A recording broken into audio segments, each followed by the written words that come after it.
Assalamualaikum warahmatullahi wabarakatuh.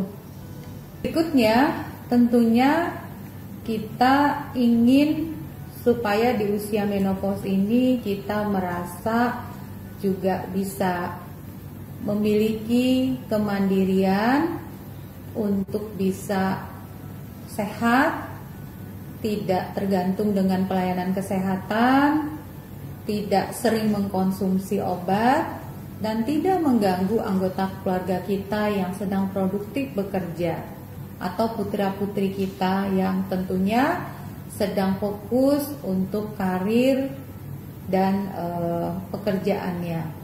Maka kita bisa mengatasi arus panas tadi atau rasa panas tadi dengan cara-cara kita melakukan menenangkan diri dalam posisi yang nyaman, kemudian kita pejamkan mata, tarik napas dalam melalui hidung dan hembuskan melalui mulut secara perlahan-lahan. Nanti kita lihat bagaimana yang kita lakukan untuk mengatasi rasa panas ini. Saya akan mendemonstrasikan. Berikutnya kita melakukan mengendorkan pakaian yang kita gunakan supaya sirkulasi darah di organ tubuh kita tidak terhambat dan lancar. Untuk mengatasi atau meminimalkan rasa arus panas ini, kita bisa juga menggunakan fasilitas yang kita miliki, misalnya kita menyalakan AC yang punya AC, atau menggunakan kipas, atau menggunakan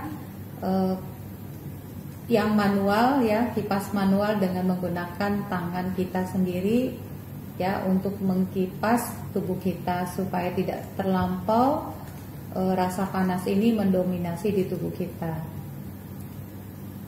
Berikutnya yang paling penting adalah mengkonsumsi makanan yang tentunya bisa mengurangi rasa panas ini, seperti kita mengkonsumsi tahu, tempe, toge, dan susu kedelai. Dan yang perlu dihindari adalah mengkonsumsi kopi, makanan berbumbu tajam, misalnya yang pedas, yang asam, yang asin gitu, dan mengandung banyak pengawet.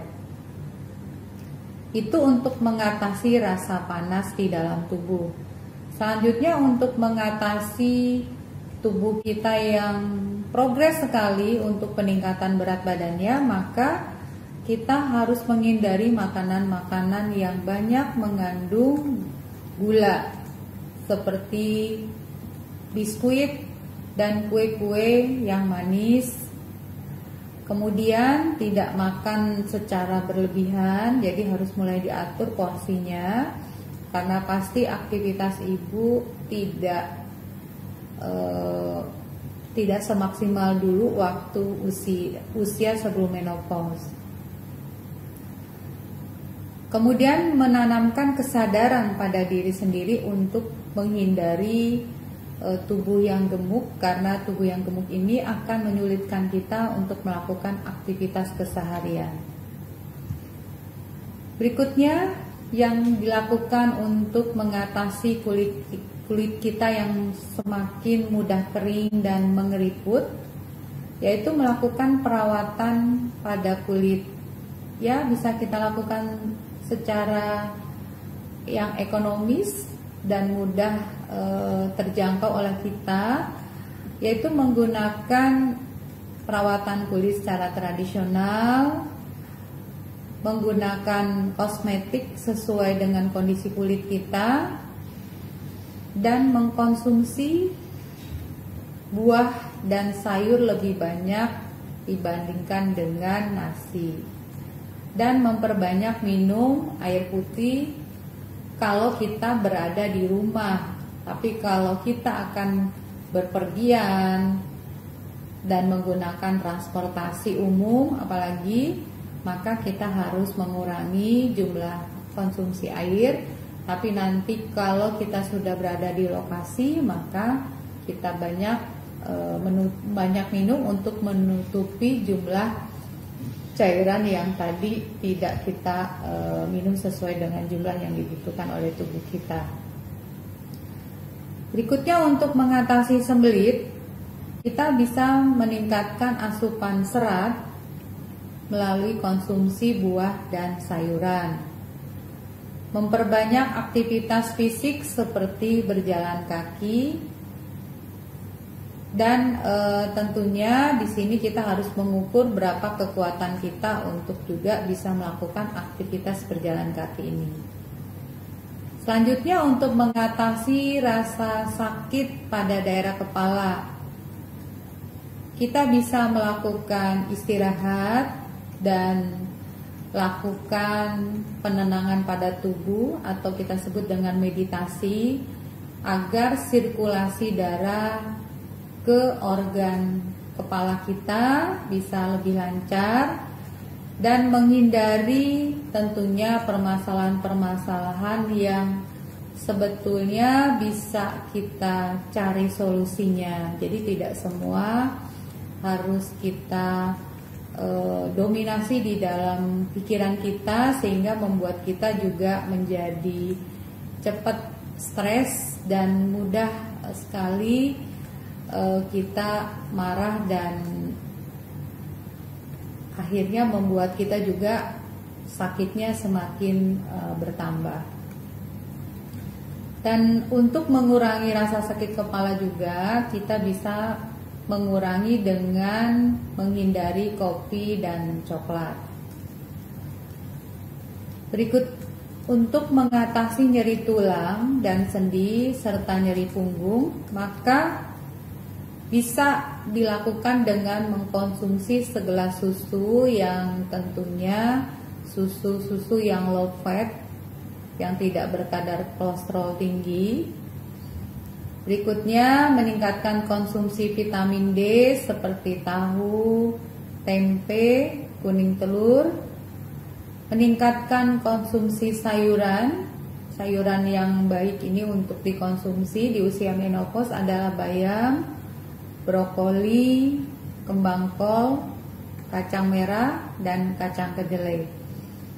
Dan yang paling penting, berjemur di pagi hari dan tidak terlalu lama saat duduk. Jadi harus melakukan peregangan-peregangan setelah 3-60 menit. Kita harus melakukan peregangan-peregangan, harus sering berganti posisi supaya sirkulasi darah kita tetap baik. Berikutnya, meningkatkan daya tahan tubuh dan kekuatan fisik.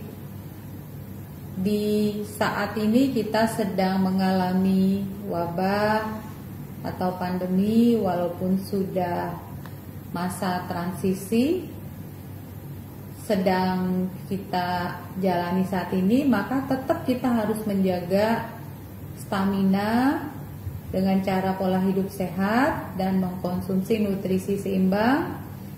Berikutnya, tetap harus melakukan olahraga yang sesuai dengan usia kita, sesuai dengan usia menopause. Menggunakan pelindung diri terhadap udara panas dan dingin, apalagi sekarang kita tambah menggunakan APD, yaitu masker, sarung tangan ya, untuk mencegah penularan dari wabah COVID. Cukup istirahat dan tidur, dan mengkonsumsi vitamin C yang bisa diperoleh dari buah jeruk dan jambu biji. Untuk mengatasi sering buang air kecil, tentunya yang sering dialami pada malam hari, kita terbangun di malam hari, maka kurangi minum 2 jam sebelum kita tidur.